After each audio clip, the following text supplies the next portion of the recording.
Good evening Jajaria call केम छो प्यारे बच्चों। मेरा स्टार्टिंग का लाइन कट हो गया। Happy Navratri to everyone. Navratri का सीजन है, कुछ पॉजिटिविटी आती है जैसा मैंने बताया था थोड़ी देर पहले। पॉजिटिविटी रहने दो, आगे बढ़ो लाइफ में।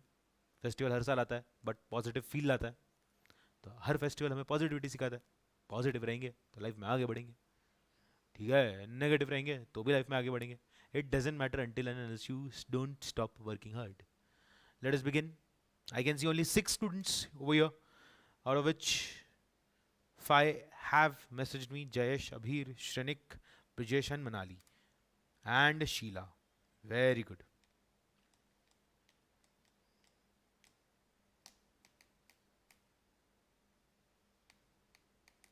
सब लोग आ गए।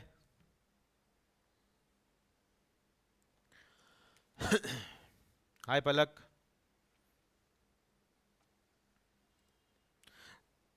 चलो अब हम लोग शुरू करते हैं, ठीक है। Let us start.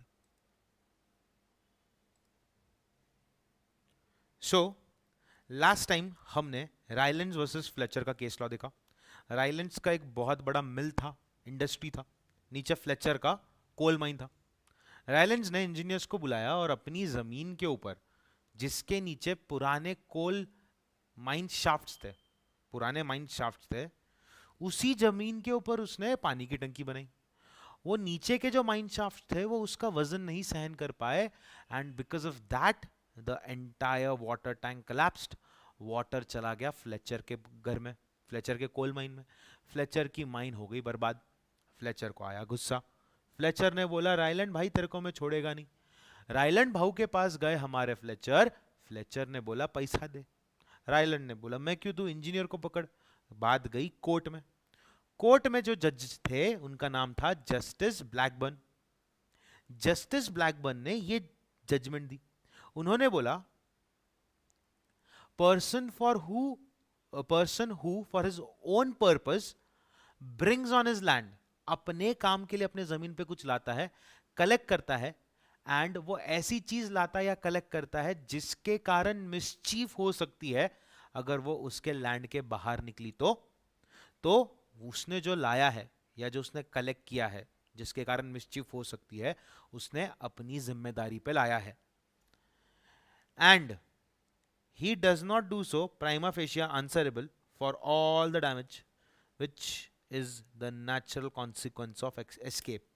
यानी सिंपल भाषा में बोले तो छोटे बच्चे को अगर आप भीड़ वाले इलाके में लेके जा रहे हो, अगर आप मेले में लेके जा रहे हो, तो रिस्क है कि वो बच्चा आपसे गुम हो सकता है। रिस्क है कि वो बच्चा गुम हो सकता है। बट अगर आप खाली जगह पे जहाँ पे भीड़ भाड़ कम है वहां पर बच्चा लेके जाते हो तो बच्चा गुम होने की संभावना इम्पॉसिबल है, क्योंकि बच्चा आपकी गोद में है या आपके हाथ पकड़ के चल रहा है। बट जहाँ पे बहुत ज़्यादा भीड़ है वहां से बच्चा छूटने के चांसेस होते हैं। जब हम लोग छोटे बच्चों को बाहर घूमने लेके जाते हैं तो हमारे आसपास के पहचान के इलाके में बच्चे को अगर बाहर भी छोड़ दिया करके तो वी नो दैट बच्चा सेफ है। बट अगर हम लोग मेले में, अगर हम लोग कहीं बच्चे को घुमाने लेके चले गए जहाँ पे बहुत क्राउड है, टेम्पल में, पिलग्रिम में, वहां पे अगर बच्चे का हाथ छूट गया या बच्चे को लेके भी गए, the first thought comes to our mind is बच्चे का हाथ पकड़ कर बच्चों को पकड़ो, बच्चा गुम हो सकता है। उसी तरह जस्टिस ब्लैकबर्न ने बोला कि कोई भी पर्सन, एनी व्यक्ति हु ब्रिंग्स और collects some sort of thing on his land which could cause mischief if it escapes, he has to take it or put it on his land at his own risk। और prima fascia यानी on the face of it he is answerable for जो भी damage हुआ है, because ये तो होना ही था। इसको होने से हम लोग रोक नहीं सकते, ठीक है। तो सबको ये डेफिनेशन यानी जस्टिस ब्लैकबर्न जो थे उनका दिया गया जजमेंट सबको समझा। जस्टिस ब्लैकबर्न की जजमेंट आपको समझी।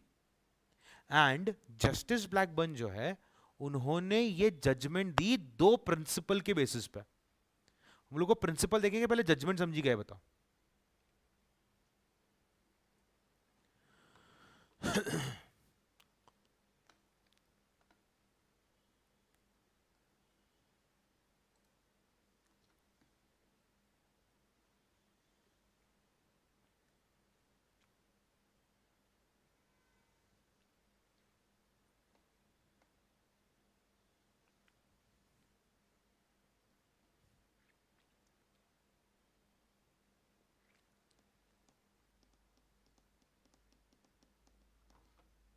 Very good. अब एक केस हुआ था, वो था रीड वर्सेस लायंस का। इस केस के अंदर जजमेंट दी गई on the basis of Rylands versus Fletcher. जैसे अगर कोई माइनर कॉन्ट्रैक्ट में एंटर करता है किसी पर्सन के साथ, तो हमारे दिमाग में कौन सा केस आता है? हमारे दिमाग में केस आता है मोहरी बीबी वर्सेस धर्मोदास घोष का। उसी तरह इन द सेम कंटेक्स्ट जब सिमिलर काइंड ऑफ सिचुएशन हुआ ये केस में रीड वर्सेस लायंस के, तो जजमेंट आई और जज ने उस जजमेंट को देने का बेस बताया कि what is the reason that we consider the person जिसकी जमीन पे ये कांड हुआ हिम टू बी लायबल। ठीक है, अब जज ने दो पॉइंट्स बताए, दो कंडीशंस बताई। अगर ये दोनों कंडीशंस जो हम लोग अभी समझेंगे, अगर ये दो कंडीशंस एब्सेंट है तो स्ट्रिक्ट लायबिलिटी का रूल अप्लाई नहीं होगा। दो कंडीशंस अगर एब्सेंट है, दोनों में से कोई भी एक कंडीशन अगर एब्सेंट है, दो कंडीशंस है, एक के जगह पे लिखा है एस्केप और एक के जगह पे लिखा है non natural use of land. Escape and non natural use of land के अंदर से एक भी कंडीशन अगर आप हटा दो तो फिर स्ट्रिक्ट लायबिलिटी आपके सर पे नहीं लगेगी। अब हम लोग इन दो कंडीशंस की चीर फाड़ करेंगे। We will butcher it like anything, we will understand what do they mean, what are these two conditions which are essential. Then we will see कि what are the exceptions to the rule of strict liability. Exceptions क्या है strict liability के rule के। Then we will see कि Supreme court of India ने बोला कि India में अगर स्ट्रिक्ट लायबिलिटी किसी को लगानी है तो ये दोनों कंडीशंस का इस्तेमाल करने की जरूरत नहीं है। मैं फिर से रिपीट करता हूं, ये दो कंडीशंस अगर रहेगी, इनमें से कोई भी एक रहेगी, तो स्ट्रिक्ट लायबिलिटी नहीं। दोनों का होना जरूरी है सो दैट हम आपके ऊपर स्ट्रिक्ट लायबिलिटी लगा सके। इन दोनों का होना जरूरी है ताकि हम आप पे स्ट्रिक्ट लायबिलिटी लगा सके। सबको ये समझा जो मैं बोल रहा हूं?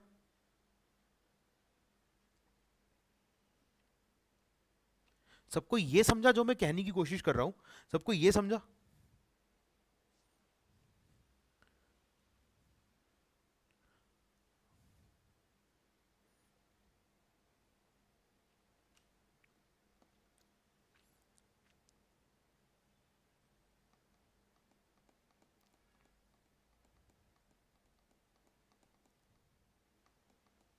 सिद्धि,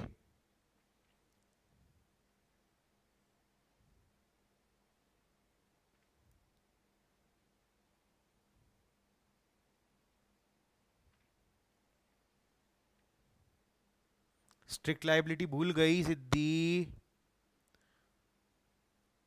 जिसके ऊपर आपने मुकदमा किया है वो लायबल रहेगा इवन इफ उसका फॉल्ट नहीं था। इवन इफ उसका फॉल्ट नहीं था, उसका इंटेंशन नहीं था, उसका इंटेंशन या फॉल्ट नहीं था, फिर भी उसी को हम लोग जिम्मेदार ठहराएंगे।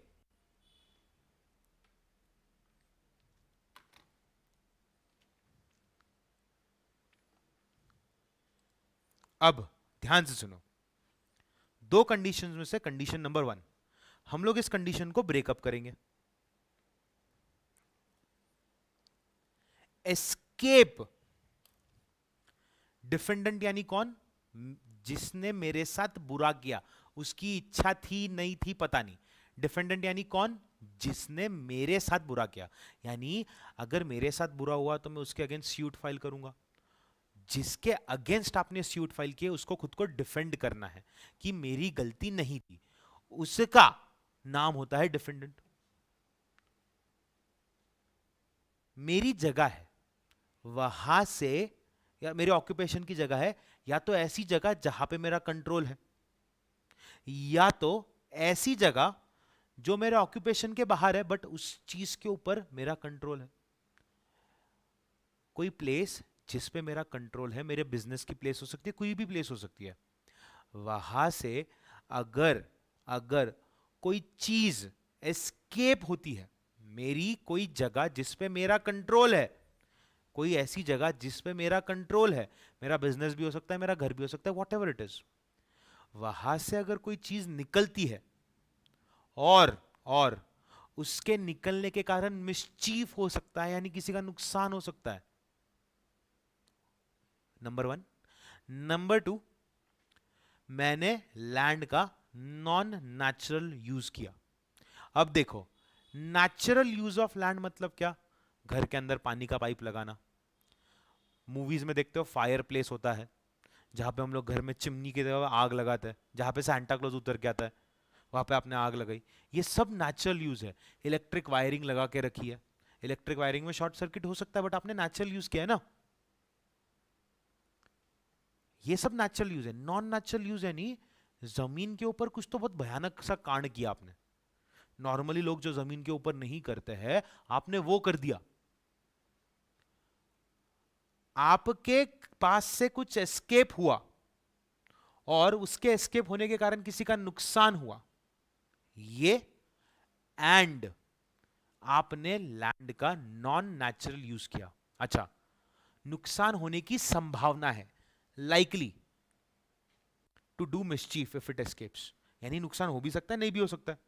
आपने आपके बिजनेस पे कोई ऐसी चीज लाई है जो एस्केप होने के चांसेस है, जो बाहर अगर निकल गई और उसके कारण अगर नुकसान हुआ किसी का, तो उसको हम लोग मिसचीफ बोलेंगे। यानी मैंने मेरे बिजनेस के ऊपर लाके रखी है बैटरी, इसके अंदर कुछ बहुत डेंजरस केमिकल है और I know that if this thing escapes, इससे नुकसान हो सकता है, नंबर वन। नंबर टू, मैंने लैंड का नॉन नेचुरल यूज किया। अब अगर दोनों चीजें हैं तो स्ट्रिक्ट लायबिलिटी। अगर मेरे जमीन से कुछ एस्केप हुआ और मैंने लैंड का नॉन नेचुरल यूज नहीं किया तो मैं सेफ हूं। अगर मैंने लैंड का नॉन नेचुरल यूज किया बट मेरे लैंड के नॉन नेचुरल यूज करने के बाद भी कुछ एस्केप हुआ तो मैं सेफ हूं, मुझ पे स्ट्रिक्ट लायबिलिटी का रूल एप्लीकेबल नहीं होगा। तो can I right it like this? Can I right it like this?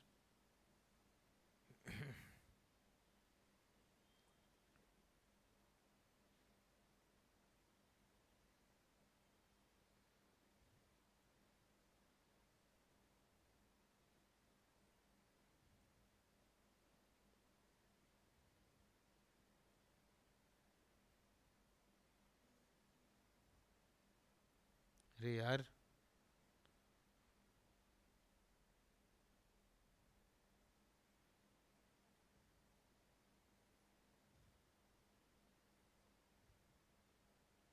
ध्यान से देखो, कंडीशन फॉर स्ट्रिक्ट लायबिलिटी,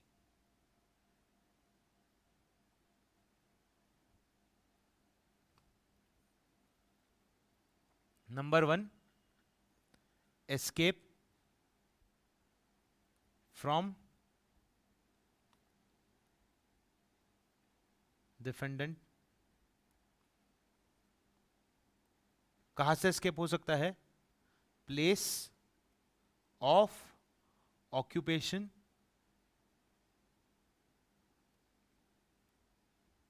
और उसकी प्लेस ऑफ कंट्रोल। अरे यार, हाँ,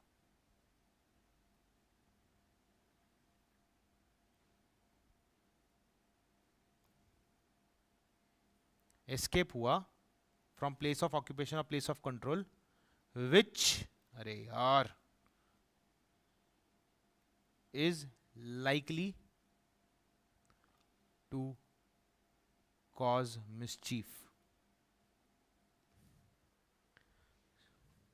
यानी डिफेंडेंट के प्लेस ऑफ ऑक्यूपेशन या प्लेस ऑफ कंट्रोल से कोई ऐसी चीज निकलती है जिसके कारण मिसचीफ होने की संभावना है, वो and non natural use of land.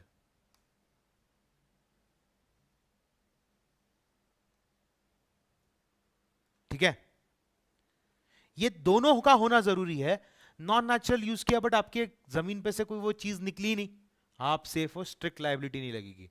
आप लैंड का नेचुरल यूज कर रहे हो, यानी किधर गया ये, इसकी तो, आप लैंड का नेचुरल यूज कर रहे हो और कोई चीज आपके घर से बाहर निकल गई जिसके कारण मिसचीफ हो गया, या आपके ऑक्यूपेशन से बाहर निकल गई जिसके कारण मिसचीफ हो गया, बट आपने लैंड का नेचुरल यूज किया था, तो आप सेफ हो।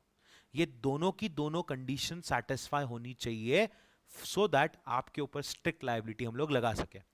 एक ही कंडीशन ही और एक नहीं हुई तो स्ट्रिक्ट लायबिलिटी नहीं लगेगी। और कॉमन सेंस है ना बच्चों, मैंने डेंजरस सब्सटेंस लाके रखा मेरे घर पे या मेरे धंधे पे, मेरे ऑक्यूपेशन की जगह पे या मेरी प्लेस ऑफ कंट्रोल पे, वो बाहर निकली ही नहीं, बाहर निकली ही नहीं, मैं सेफ हूं। वो बाहर निकल गई, but but natural use of land किया मैंने, मेरा काम था वहां पे रखना, नेचुरल यूज ऑफ लैंड कर रहा था, मैं बच गया। मैंने मैंने लैंड का नॉन नेचुरल यूज किया है और डेंजरस चीज लाई है, गया।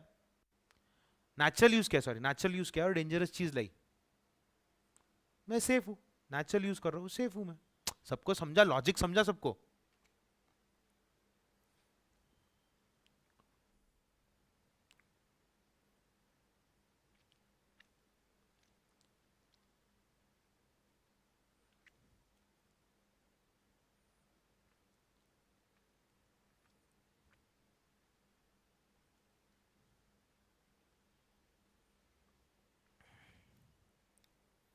मुझे एक बात बताना पलक, डेंजरस गैस को पब्लिक ट्रांसपोर्ट में कैरी करना अलाउड है? और अगर कर भी रहा है तो उसने अपने रिस्क पे कैरी किया है ना, तो he is liable.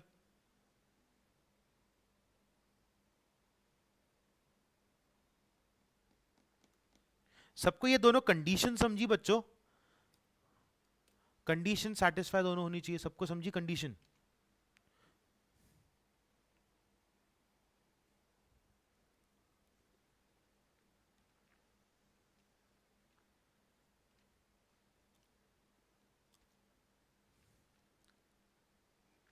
Very good.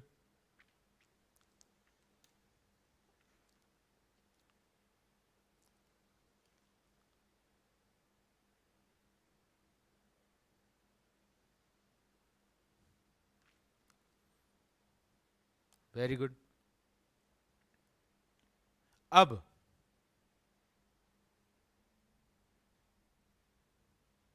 हम लोग देखेंगे exceptions to the rule of strict liability. First condition में प्लेस अंडर कंट्रोल होना जरूरी है।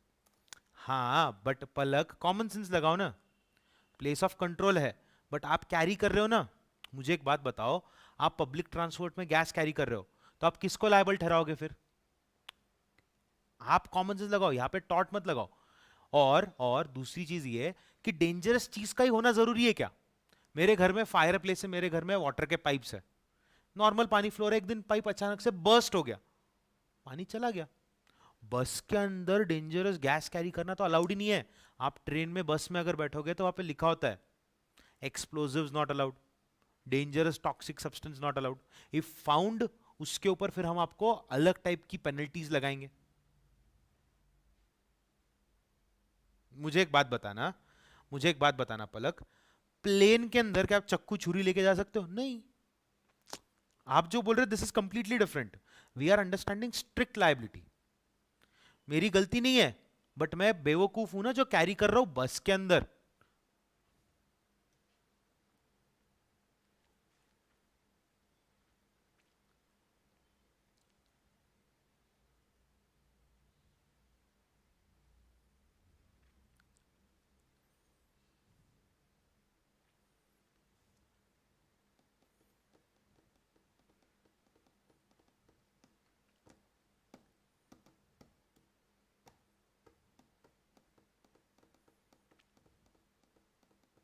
अब हम लोग देखेंगे कि कब स्ट्रिक्ट लायबिलिटी का रूल आप पे एप्लीकेबल नहीं होगा।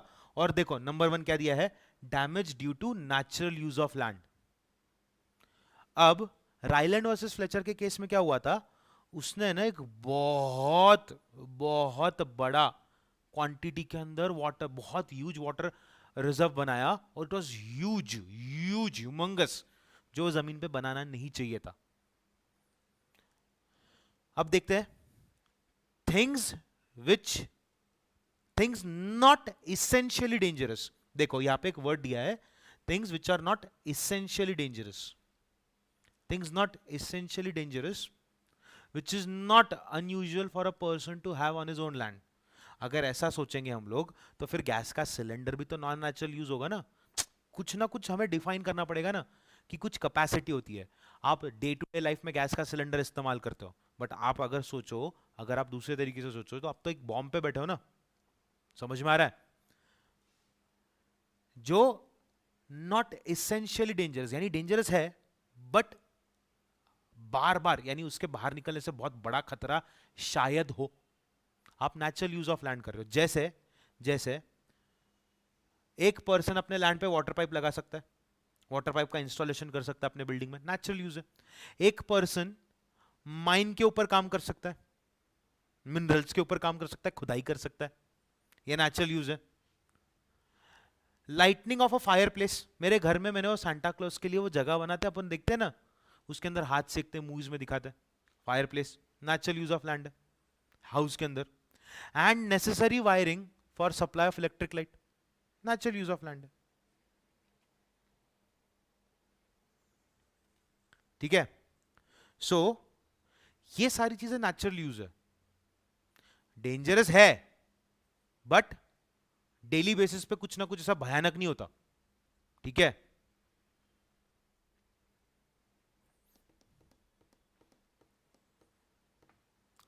तो everyone everyone exception to the rule of strict liability number 1, अगर आप नेचुरल यूज ऑफ लैंड कर रहे हो तो कोई प्रॉब्लम नहीं। Number 2, consent of plaintiff.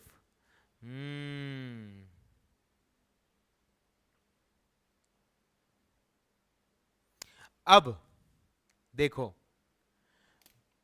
अगर रायलैंड वर्सेस फ्लेचर के केस में जिसका पानी का रिजर्वायर था, वो खुद फ्लेचर जिसकी कोल माइन थी, जिसका नुकसान हो, उसको जाके पूछता कि देख मैं ना बहुत बड़ा पानी का टंकी बना रहा हूं, तू मुझे साइन करके दे दे, तुझे कोई ऑब्जेक्शन नहीं है, मैं बना सकता हूं।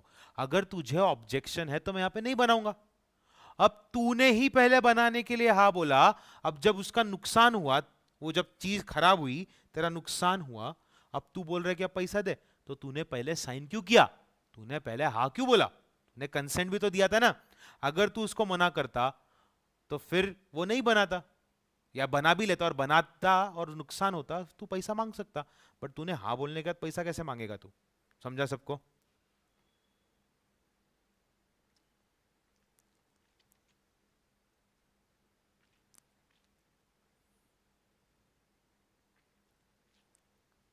इस केस में नेबरहुड में किसी को डैमेज कॉज हो तो इज दैट पर्सन लायबल? नहीं, एक्सीडेंट था, होता है ना ऐसा बहुत बार, फ्यूज उड़ गया, ये हो गया, वो हो गया, आग लग गई, किसको लायबल ठहराओ? किसी के घर से आग निकलने लग गई, हम लोग इंश्योरेंस भी तो निकालते हैं ना घर का। ठीक है, अब देखो, मैं गया मैं गया मैं गया पलक के पास, मैंने बोला पलक पलक सुनना। पलक बोली यस बोलो। मैंने बोला सुनो ना, मैं ना पानी का टंकी बना रहा हूँ, बहुत बड़ा रिजर्वायर बना, बहुत बड़ा, यूज यूज यूज। क्या करेंगे, उधर से पानी मैं आपको भी दूंगा, आप अगर परमिशन देते हो तो बनाता हूँ, पानी आपको भी मिलेगा, मेरी गारंटी है, देखो पेपर पे भी लिखा है। अगर आप मना करते हो तो मैं यहाँ पे नहीं बनाऊंगा। पलक बोलती ठीक है, मेरा भी फायदा तेरा भी फायदा, मेरे को भी पानी मिलेगा, रेट कम लगाओगे ना? मैं बोलता हूँ अरे साल भर फ्री में ले लो। पलक ने बोला ठीक है, साइन कर दिया। अब वो टंकी टूट गई, वो रिजर्वायर फूट गया, जमीन के अंदर पानी घुस गया, जमीन से भी आया, ऊपर से भी आया, मेरी कोल की माइन, पलक की कोल की माइन खराब हो गई। पलक बोलती है अरे अब तो तू पैसा देगा, तूने नुकसान किया। मैं और पलक जाएंगे कोर्ट में, मैं बोलूंगा जज साहब ये पैसा मांग रही है, मैंने इससे परमिशन लिया था, मैं इसको पैसा नहीं दे सकता, सॉरी। जज साहब बोलेंगे correct, fair enough. Then now let me play with your mind. Now let me play with your mind. Act of third party. Act of third party. अब मेरा आपसे क्वेश्चन है, जब हम लोग राइलेंड्स वर्सेस फ्लेचर का केस देख रहे थे, तो उसमें मिस्टर राइलेंड्स थे, ये है हमारे जज साहब, ये थे हमारे फ्लेचर जो सैड है। और राइलेंड्स ने बोला कि जो इंजीनियर थे, इंजीनियर्स का हलगर्जीपना था। उसमें जस्टिस ब्लैकबर्न ने बोला तूने लाया, तूने रखा, तेरी जिम्मेदारी। अब यहां पे एक्सेप्शन में दिया है कि थर्ड पार्टी ने किया हुआ एक्ट, ये तो थर्ड पार्टी हुई ना, एक्सेप्शन में दिया है कि थर्ड पार्टी, जो थर्ड पार्टी है, इन्होंने किया हुआ कांड, इन्होंने किया हुआ कांड अगर हुआ तो राइलैंड बच जाएगा। ऊपर जज ने जजमेंट दी है कि ये फंसेगा। अब यहां पे ऐसा बोल रहे हैं कि अगर थर्ड पार्टी ने किया है तो ये बच जाएगा और थर्ड पार्टी यानी इंजीनियर को भरना पड़ेगा। अब ऐसा कैसे? तो एक्ट ऑफ थर्ड पार्टी का मतलब ये है कि राइलैंड का, मिस्टर राइलैंड्स का उस थर्ड पार्टी के ऊपर किसी भी प्रकार का कंट्रोल नहीं था। वो थर्ड पार्टी मिस्टर राइलैंड की एजेंट नहीं थी। इंजीनियर के ऊपर कंट्रोल था, या तो एजेंट था मिस्टर आइलैंड का, जो मिस्टर आइलैंड बोलेगी वो इंजीनियर करेगा। इंजीनियर को बोला टंकी यहां पे बना तो यहां पे बनाएगा, इंजीनियर बोलता है नहीं सर यहां पे बनानी चाहिए, तो आइलैंड क्या बोलेगा, नहीं नहीं ये वास्तु के हिसाब से जगह बराबर है, तो आइलैंड फंसेगा। बट थर्ड पार्टी यहां पे कह रहे हैं हमें कि ऐसी थर्ड पार्टी जिसके ऊपर डिफेंडेंट का कोई भी कंट्रोल नहीं था। अगर डिफेंडेंट का कोई भी कंट्रोल नहीं है तो आप इसको लायबल कैसे मानोगे? किसी और ने आके कांड किया, किसी और की मस्ती थी, उसकी सजा मैं क्यों भुगतूं?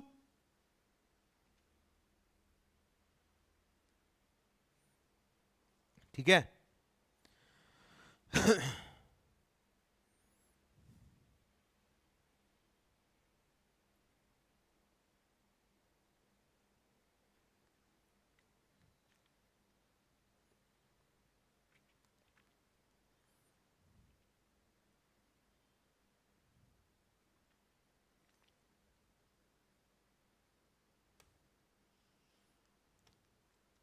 अब यहां पे केस है बॉक्स वर्सेस जुब, ये हुआ था 1879 में।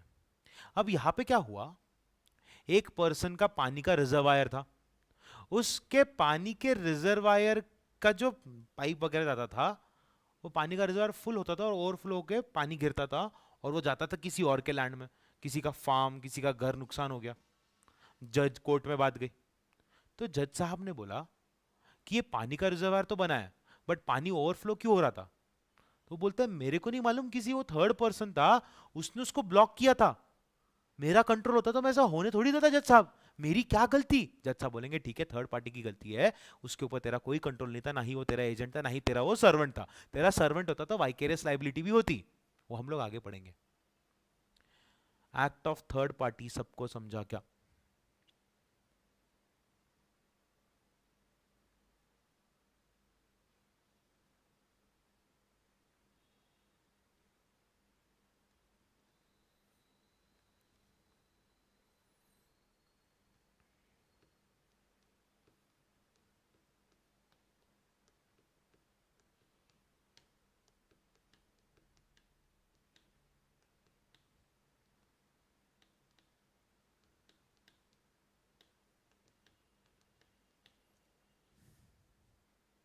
अब अब हम लोग लाते हैं कहानी में ट्विस्ट।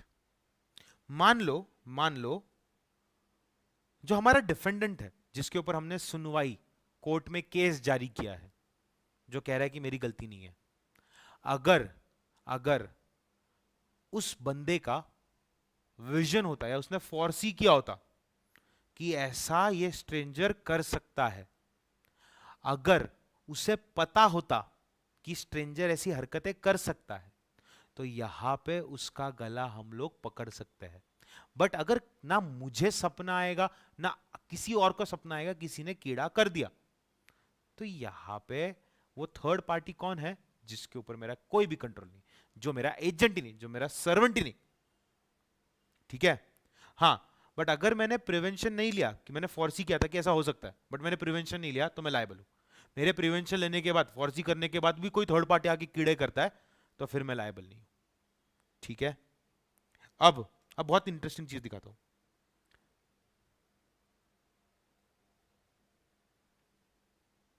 अब देखो, अब आती है स्टैट्यूटरी अथॉरिटी।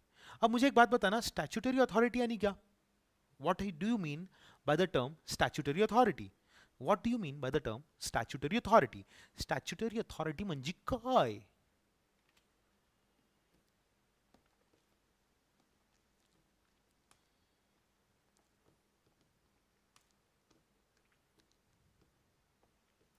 आज हम लोग थोड़ा सा एक्सटेंड करेंगे, थोड़ा सा, ऐसा मुझे लगता है, अगर आप लोग हाँ बोलो तो।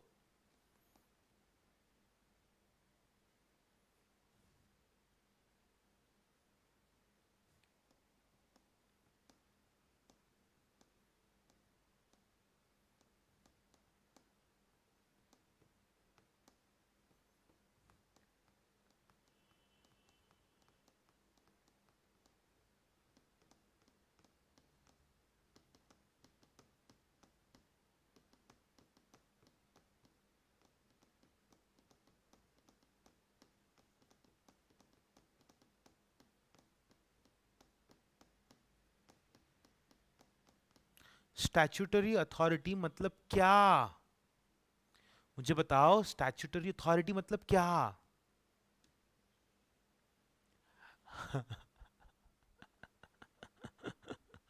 स्टैच्यूटरी अथॉरिटी मतलब क्या, बताओ?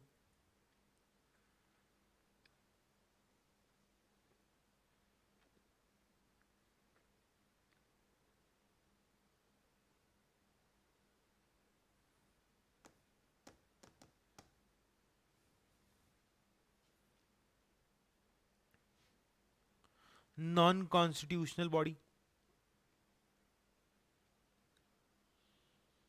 है। क्या मैं स्टैच्यूटरी बॉडी को ऐसा बोल सकता हूं, हमारा म्युनिसिपल कॉर्पोरेशन, हमारा नगर निगम, बोल सकते हैं ना हम लोग? गवर्नमेंट जिस चीज को कंट्रोल करती है उसको हम लोग बोलते हैं स्टैच्यूटरी बॉडी।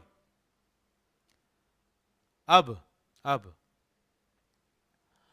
स्ट्रिक्ट लायबिलिटी के रूल के अंदर, लॉ ऑफ टॉर्ट के अंदर, ऐसा अज्यूम करते हैं कि जो हमारी म्युनिसिपल कॉर्पोरेशन होती है, जो हमारी जो भी आपका जो एरिया के आसपास का जो पानी सप्लाई करता है, इलेक्ट्रिसिटी सप्लाई करता है, जो गवर्नमेंट के अंदर है, जो पब्लिक बॉडीज है, जो पब्लिक के लिए बनाई है, उसका ध्यान, उसका ड्यू केयर लिया जाता है बाय गवर्नमेंट। यहां पे ऐसा अजम्पशन होता है, यहां पे हम लोग ऐसा अज्यूम करते हैं कि गवर्नमेंट ने या म्युनिसिपल कॉर्पोरेशन ने अच्छा ध्यान दिया है, तो स्टैच्यूटरी अथॉरिटी का कुछ अगर पॉटी बाहर निकल गया तो हम लोग स्टैच्यूटरी अथॉरिटी है बोल के बच सकते हैं। अरे हम तो ध्यान देते हैं, हम तो स्टैच्यूटरी अथॉरिटी है। ये टॉट कैसे हुआ? पानी का बड़ा पाइप जा रहा है मुंबई में, बहुत मोटा पाइप है, पानी का पाइप बर्स्ट हो गया, तो स्टैट्यूटरी अथॉरिटी बोलेगी देखो हमने ध्यान दिया था, देखो हमने केयर लिया था, हमने इसका मेंटेनेंस करवाया, हमने इसकी सर्विसिंग करवाई, हम लोग बच गए। बट अगर स्टैट्यूटरी अथॉरिटी ने, किधर गया, रीजनेबल केयर नहीं लिया, ये देखो, अगर स्टैट्यूटरी अथॉरिटी ने रीजनेबल केयर नहीं लिया तो हम उनका गला भी पकड़ सकते हैं।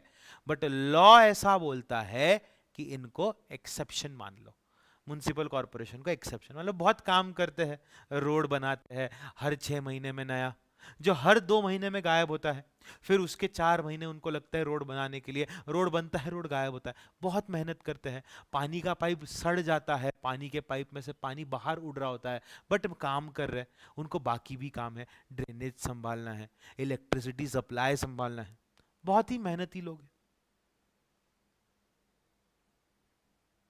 ठीक है। सो स्टैच्यूटरी अथॉरिटी को हमने एग्जेम्प्ट किया है, हमने बोला है तुम ठीक हो, तुमने ध्यान दिया है। जो प्राइवेट लोग होते हैं ना, वो हलगर्जीपना करते हैं, पैसा नहीं छोड़ना है ना। बट यहाँ पे तो गवर्नमेंट जो है स्टैट्यूटरी बॉडी, वो पब्लिक का ही पैसा लेती है। म्युनिसिपल कॉर्पोरेशन का टैक्स ले लिया, आपसे ये ले लिया, फलाना ले लिया, ढीमका ले लिया, ये सब अगर किया है तो ध्यान तो दिया ही होगा, ऐसा अज्यूम होता है।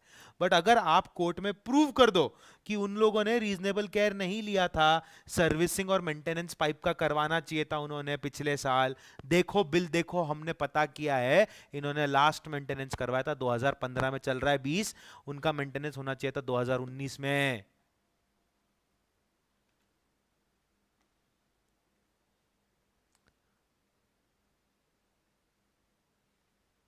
सबको समझा?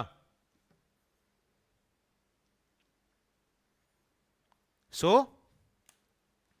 ऐसा हुआ था एक केस लॉ के अंदर, Green versus Chelsea waterworks company 1894 में। जो स्टैट्यूटरी बॉडी थी वो पानी सप्लाई करती थी, कंटिन्यूसली उससे पानी फ्लो होता रहता था, फ्लो होता रहता, फ्लो होता रहता था, फ्लो होता रहता था। एक दिन पाइप फट गया, पाइप फटने के कारण किसी बेचारे आदमी के घर में पानी घुस गया।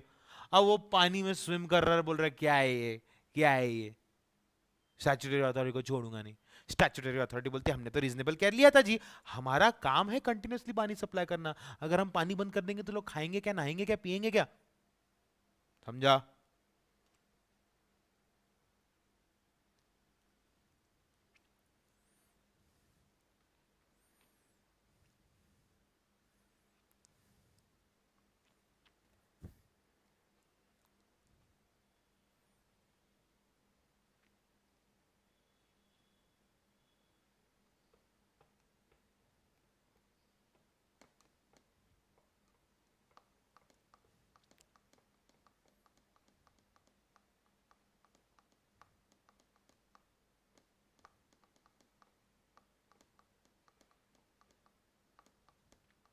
थैंक यू सिद्धि। मैं इंटरेस्टिंग पढ़ा रहा हूँ या इंटरेस्टिंग कंसेप्ट?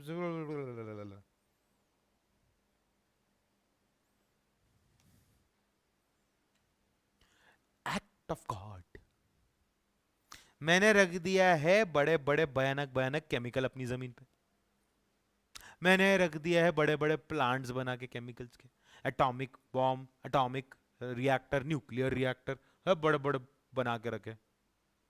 आ गई सुनामी, केमिकल हो गया spill, it was act of God, come on dude, sorry dude, the dangerous stuff got escaped, it escaped from that particular place because it was an act of god, god act of God था, हमारे हाथ में नहीं था। हमारे हाथ में होता तो हम ऐसा होने नहीं देते, हम मेंटेनेंस करते हैं, हम सर्विसिंग कराते हैं। बट हम लोग को जहरीली चीज़ें बनानी है ताकि हम लोग आपको एनर्जी दे सके, हम लोग रिएक्टर्स बनाएंगे, हम लोग फिजन करेंगे, हम लोग केमिकल मिक्स करेंगे ताकि हम लोग दवाई बना सके, हम लोग मिसाइल बना सके, हम लोग ये बना सके, हम लोग वो बना सके। बट सॉरी, फ्लड आ गया, सॉरी सॉरी, सुनामी आ गई, सॉरी, उप्स, सॉरी, भूकंप आ गया, oops, act of God, oops, I am safe. सबको समझा? यस, निर्मला ताई का topic, it is an act of God. Sorry, GDP हमने थोड़ी गिराई है, जीडीपी हमने थोड़ी गिराई है, जीडीपी मैंने थोड़ी गिराई है, it was an act of God. Covid आया, जीडीपी गिर गई, sorry, oops, act of God था, नहीं तो हम तो जा ही रहते माइनस में, दिसंबर तक तो आ ही जाते थे -23 पे। धीरे आए, धीरे आने वाले थे, फास्ट आ गया, एक्ट ऑफ गॉड था यार। ठीक है, ये समझाओ। और आज से कोई भी ओके नहीं करेगा, आप सब लोग करेंगे ठीक है, क्या करेंगे हम लोग, ठीक है, ठीक है।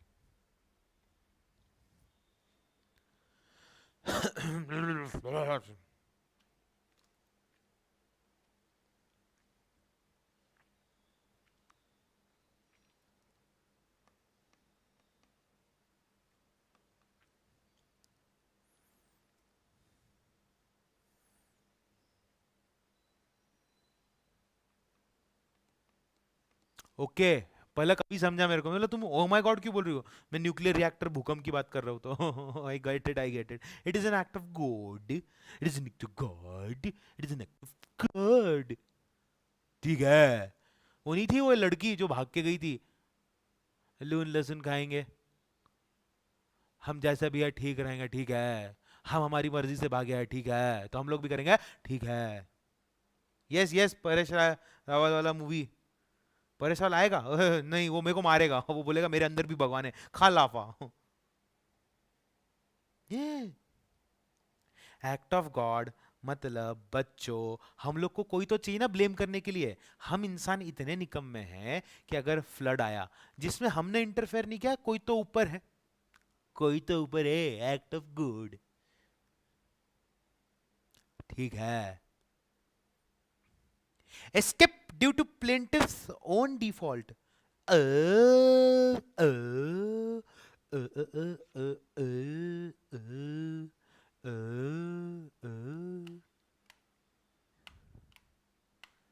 अब हम लोग क्या देखेंगे? अरे Siddhi, act of China, China में भी तो गॉड है, हर जगह गॉड है। अब ध्यान से सुनो, it is not an act of China, it is an act of USA. China तो ठीक हो गई, यूएसए में बढ़ रही, इलेक्शन के बाद सब चंगासी हो जाएगा यूएसए में। ठीक है। अब escape due to plaintiff's own default, escape due to plaintiff's own default.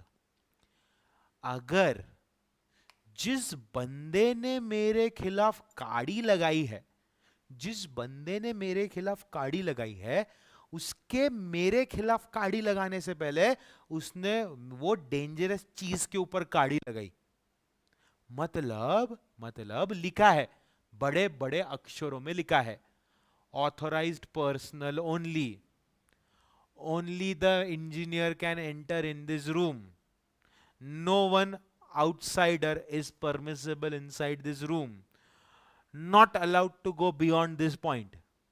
मेरे जैसा बंदा जिसके अंदर भरी है चूल, गया अंदर, दरवाजा खोला, दबा दिया बटन पानी फ्लो हो गया और चला गया। देखता है, ओ ओईवी मेरा घर डूब गया, ओ इनकी वजह से डूबा है, छोड़ूंगा नहीं। वो बोलेगा dude come on, CCTV camera में इट इज सीन, तूने कीड़े किए पहले, खुद का घर डूबा है, अब मेरा नाम लगा रहा है। ठीक है।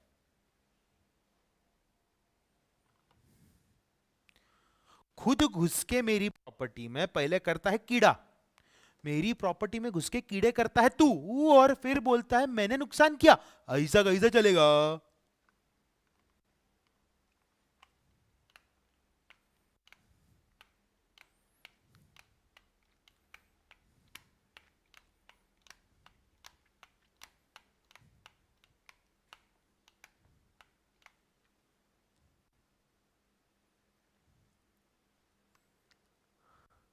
अब अब अब इंडिया का एक बहुत ही इंटरेस्टिंग सा केस लॉ हुआ था 1987 में।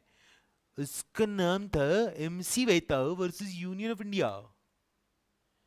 एक पब्लिक लिटिगेशन फाइल हुआ, एक पीआईएल फाइल हुई, एक लॉयर था, उसने देखा कि एक फैक्ट्री जो है कुछ धुआं एमिट करती है रात के टाइम में, रात के टाइम में धुआं बाहर आता है, रोज रात में एमिशन होता है धुएं का, रोज रात में केमिकल एमिट होता है बाहर।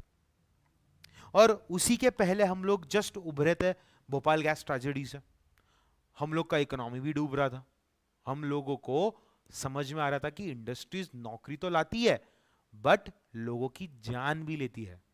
इंडस्ट्रियलिस्ट्स पैसा कमाते हैं, नेताओं को देते हैं कैंपेन के टाइम पे पैसा। पॉलिटिकल पार्टीज को पैसा मिलता है बड़ी बड़ी कंपनियों के थ्रू।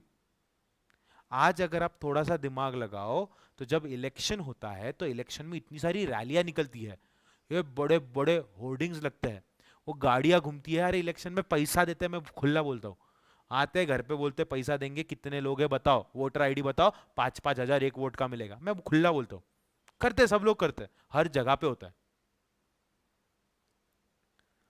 ये 5-5 हजार रुपया देना, ये ये बड़ी बड़ी रैलियां करना, ये सब कैसे पॉसिबल है? How is it in possible? It is possible because this corporations बोलते हैं, कंपनीज बड़ी बड़ी बोलती है, बहुत बड़ी बड़ी कंपनी, आप और मैं अगर धंधा शुरू करेंगे हम तो रास्ते पे आ जाएंगे। ये बड़ी बड़ी कॉर्पोरेशंस बोलती है देख तेरे को पैसा मांगता है ना, हम डोनेशन देंगे। डोनेशन कब मिलेगा? जब तू प्रोविजंस और रूल्स एंड रेगुलेशन ऐसे बनाएगा कि हम लोग कुछ भी कांड करें, हम लोग बच जाए, हम आराम से बैठे। Show me one one one case on Mukesh Ambani, बता दो, बता दो मुकेश अंबानी पे कोई केस हो तो बता दो, I am waiting.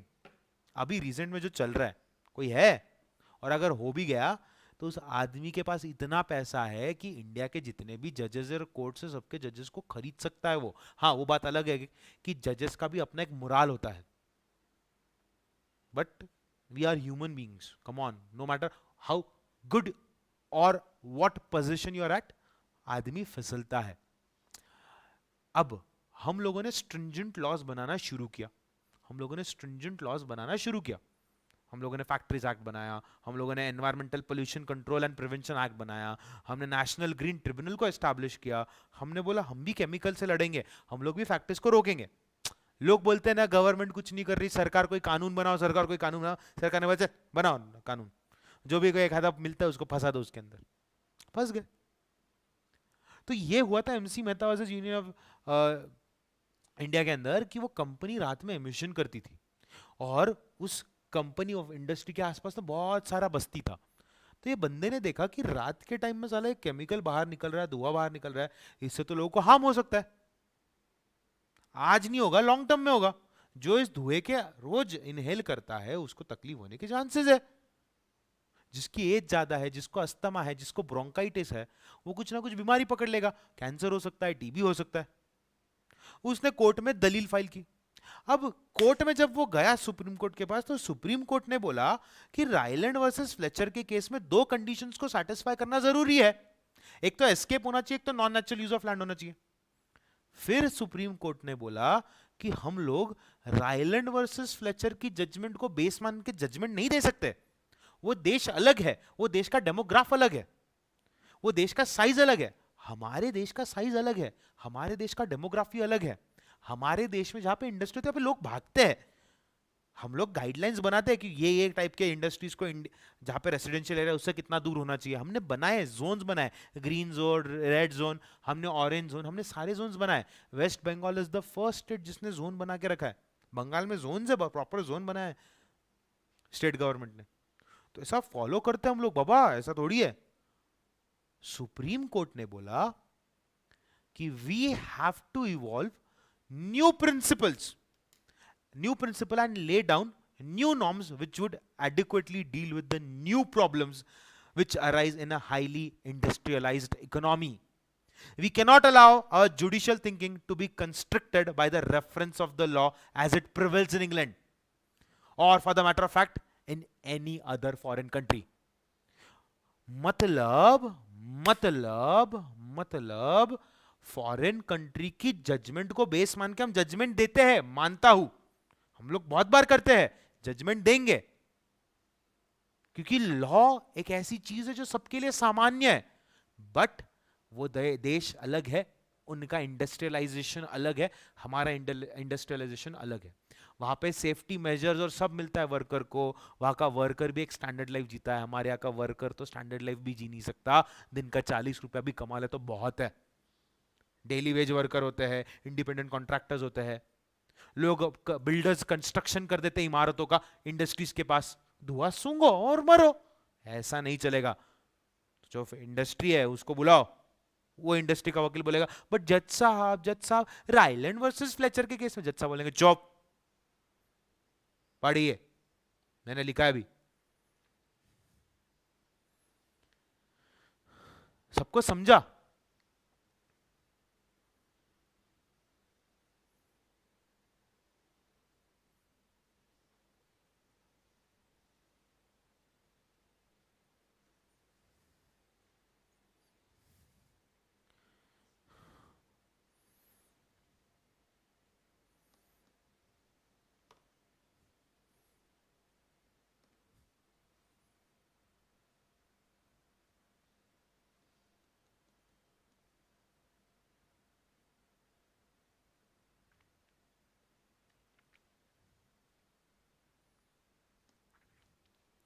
Very good,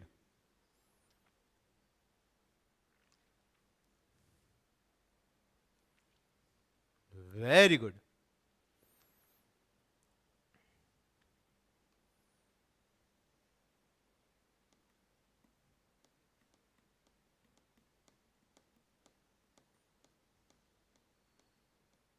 so so जज साहब ने जजमेंट में बोला कि देखो, तुम इंडस्ट्रियलाइजेशन करो, तुम धंधा करो, तुम प्रॉफिट कमाओ, तुम सब करो, you do everything that you want to do, but don't trouble anyone.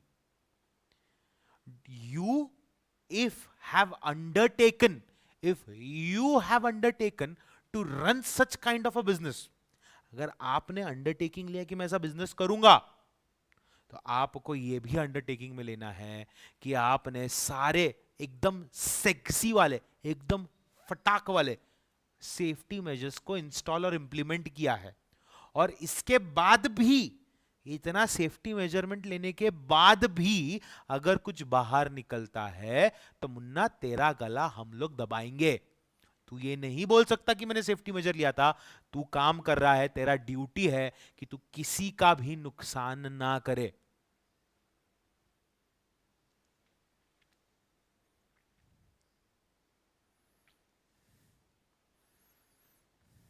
तो इंडस्ट्री अगर बोलती है नहीं नहीं नहीं नहीं मैंने सब ध्यान दिया था, नहीं नहीं नहीं नहीं मैं नेग्लिजेंट नहीं था, देखो हमारा मेंटेनेंस देखो, ये देखो वो देखो, तो फिर कोर्ट बोलेगा फिर रिस्पॉन्सिबल किसको ठहराए? तू पैसा कमा रहा है ना इससे, तूने लिया ना सोसाइटी से, दुनिया से उठाया ना, लोग मरे ना, इसकी जिम्मेदारी कौन लेगा? You have to take the responsibility. Rylands versus Fletcher एक लैंडमार्क जजमेंट है, वी अंडरस्टैंड, वी अग्री। छोटा मोटा चीज होता है तो मान लेंगे, कहीं पे इंप्लाई कर देंगे उसको भी, बट तुम अगर डेंजरस सब्सटेंस में डील कर रहे हो जिससे नुकसान हो सकता है, चांसेस नुकसान होगा ही बाहर निकला तो फिर तुम कितना भी सेफ्टी मेजर क्यों ना ले लो, तुम अरबों खरबों रुपया क्यों ना खर्च कर दो, तुम 100% परफेक्ट क्यों ना रहो, अगर नुकसान हुआ तो भरपाई आपको ही करनी पड़ेगी।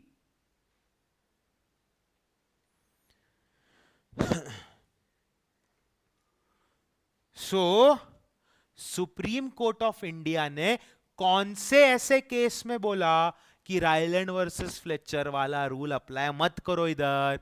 उन्होंने बोला in case of MC Mehta versus Union of India. याद कैसे रखने का, तारक मेहता इज एमसी है, मतलब sorry I didn't say anything, MC Mehta versus Union of India. Tarak Mehta ने इंडिया के साथ कोर्ट केस लड़ा, बस इतना याद रखो। और सुप्रीम कोर्ट ऑफ इंडिया ने बोला रायलैंड वर्सेस फ्लेचर वाला कंडीशन को प्रूव इंडिया में करने की जरूरत नहीं है। मतलब अगर कोई इंडस्ट्री केमिकल या हजार्डस सब्सटेंस में डील कर रही है तो इंडस्ट्री का वकील बोलेगा बताओ बताओ बताओ बताओ एस्केप हुआ क्या, इंडस्ट्री वाला बोलेगा बताओ बताओ बताओ non natural use of land किया क्या। सुप्रीम कोर्ट बोलता है ये सब हमको प्रूव करने की जरूरत नहीं है इंडिया में। Am I crystal clear to everyone?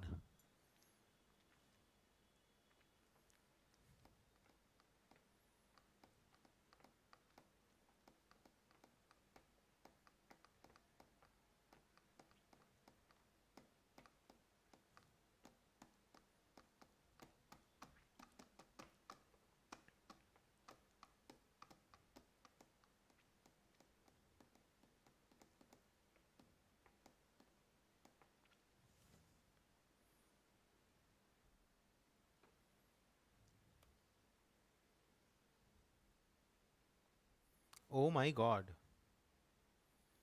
Damn. कल और परसों, okay, Sunday and Monday we will be done with this shit, मतलब टॉट खत्म हो जाएगा। Okay everyone listen to me carefully. Sunday है कल, कल और मंडे को हमारा लॉफ्ट टॉट खत्म हो जाएगा। लॉफ्ट टॉट खत्म हो गई Tuesday Wednesday Thursday Friday Saturday, अगले सैटरडे तक हम लोग पूरा का पूरा, क्या पूरा का पूरा कॉन्स्टिट्यूशन ऑफ इंडिया खत्म करते हैं, संडे तक max. Constitution of India is very interesting. अब पैरेलली मैं कॉन्ट्रैक्ट एक्ट के एमसीक्यूज लाइव सॉल्व करने जा रहा हूं, वो भी आप अटेंड करोगे। पैरेलली हम लोग ये आपका, अच्छा एक और चीज मैं आपको बताता हूं, सब बच्चों के ईमेल आईडी और मैंने नंबर दिए। बहुत सारे बच्चों ने मुझे मैसेज किया कि सर हम लोग को नहीं करना है, तो मैंने मैसेज ऐसा व्हाट्सएप का नोटिफिकेशन ऊपर आता है वो देख लिया, मैं लेक्चर ले रहा था। लेक्चर लेने के बाद मैंने क्या किया, मैंने उस पर्सन को बोला रुको मैं नाम भेजता हूं, उनको एक्सेस दो। मैं जब नाम टाइप कर रहा था तो जिन बच्चों ने मुझे बोला कि हमको नहीं देना है, उन बच्चों ने बोला हमको देना है। पहले मैसेज भेजा और बोला डिलीट करो, हम नहीं देंगे। मैंने डिलीट किया, मैंने नाम ढूंढे सबके इतने सारे। डिलीट करने के बाद मैंने उस आदमी को रुका के रखा, प्लीज एवरीवन देखो, this is for your benefit only, everything is for your benefit. मैं चाहूँ तो मेरे रिकॉर्डेड लेक्चर्स पड़े हैं, मैं रिकॉर्डेड दे के मैं अपना चेयर पे बैठ के आराम से सो सकता हूँ।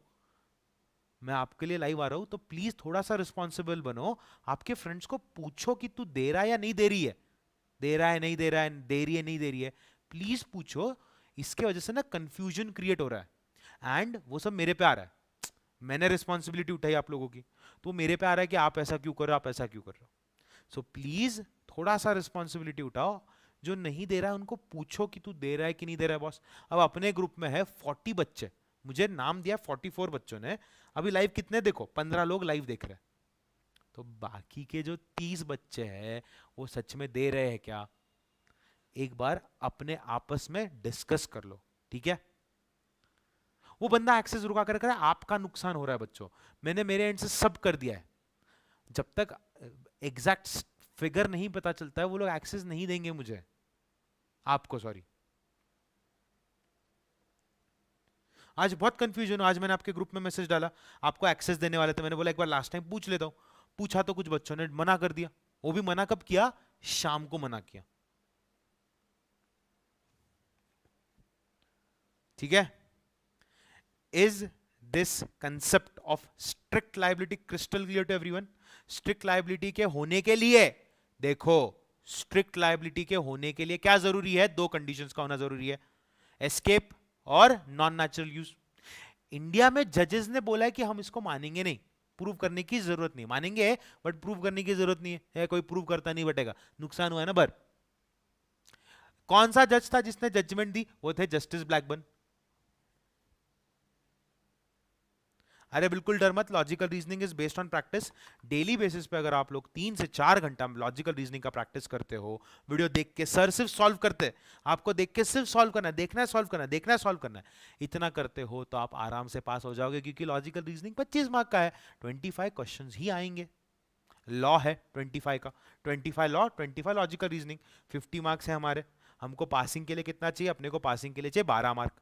लॉ के अंदर अच्छा मार्क्स लेके आओ, लॉजिकल रीजनिंग के अंदर लेके आओ 20 मार्क, 15 मार्क, पास हो जाओगे। टोटल 200 में से कितना चाहिए, 100 चाहिए। पास होना है हमें ताकि हम एग्जीक्यूटिव स्टार्ट कर सके, that's it, full stop. Economics का भी आपको लेक्चर मिल जाएगा, इकोनॉमिक्स और इसी के लिए तो कर रहे हैं। कम्युनिकेशन में जिसको जो भी प्रॉब्लम आता है मेरे को स्क्रीनशॉट भेजो, hack hack hack hack. Access is of compute, मतलब आपको लॉगिन आईडी पासवर्ड मिलेगा, आप लॉगिन करोगे तो ही देख पाओगे। एक बार लैपटॉप में कर लिया तो सिर्फ लैपटॉप में देख पाओगे, एक बार आपने अगर इस पे मोबाइल पे कर दिया तो मोबाइल पे देख पाओगे। तो it is up to you, आप मोबाइल में भी देख सकते हो, लैपटॉप में भी देख सकते हो, it is up to you आपको लेक्चर कैसे देखना है। तो क्या करने का, अभी अपन लॉ लॉ तो मैं आपको यहाँ पे पढ़ा रहा हूँ, इकोनॉमिक्स है, कम्युनिकेशन के भी वीडियोस पढ़े। आपको अगर लगता है कि इनको 2x पे फास्ट फॉरवर्ड करके देखे, जहां पे आपको पॉज करना है उसको पॉज करो, स्पीड कम करो, देख के लिखो, try to understand what I am saying. And जो लॉजिकल रीजनिंग है उसको दिल से, एकदम शिद्दत से, प्यार मोहब्बत से 3-4 घंटा बैठ के करो, ठीक है। So everyone, wish you all a very happy Navratri, wish you all a very fantastic weekend tomorrow. कल हमारा सेशन होगा, कल का टाइमिंग मैं आपको कल बताऊंगा, ठीक है। So everyone, stay fit, stay healthy, there's nothing to worry, everything is changasi, everything is cool, okay, ठीक है, ठीक है।